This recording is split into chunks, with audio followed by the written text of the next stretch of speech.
听说下完雨之后就是进山采蘑菇的最佳时机，咱们赶紧出发去菌窝那看看。哟吼，快看那朋友们，在路上竟然发现了美味的猴头菇，看着圆嘟嘟的菌肉，回去做个蘑菇汤一定很好吃。这种蘑菇都是一斩一对，果然在这里还有一个，哇塞哇塞，看这品质简直绝了！现在的猴头菇都是刚冒头，鲜嫩无比。收下收下，这里还有2朵小的，咱们就不采了。快看快看，我的天哪，超级幸运降临！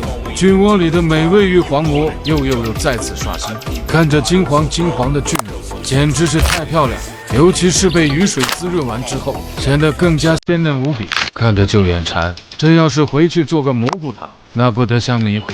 没等采完小筐就满满当当，剩下这么多，还好带了背筐。就喜欢这种蘑菇一采出一筐的感觉，简直是太过瘾，一朵接着一朵捡不停，嘴角是真压不住了。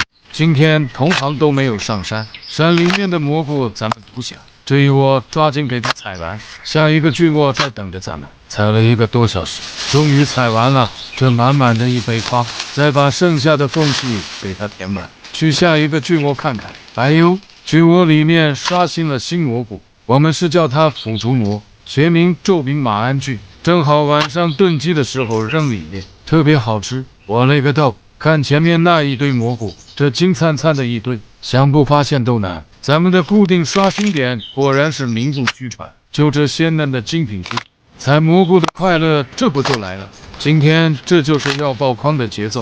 这边采完了，再看那边，哇塞哇塞，树上面长了好多黑木耳，这被雨水滋润完之后的样子。鲜嫩软弹，肉乎乎的，看这一堆，真是又黑又亮，又大又肥，品质看着那是相当不错。相逢不如有遇，山里面虫子太多，太危险了，就让我把你们全部带回家，舒舒服服的洗个澡，然后全部晒一晒，留着吃个火锅，拌个凉菜，软弹爽口，美滋滋。这里还藏着一大堆，收走收走，背筐和小筐都被蘑菇装满了。下山下山，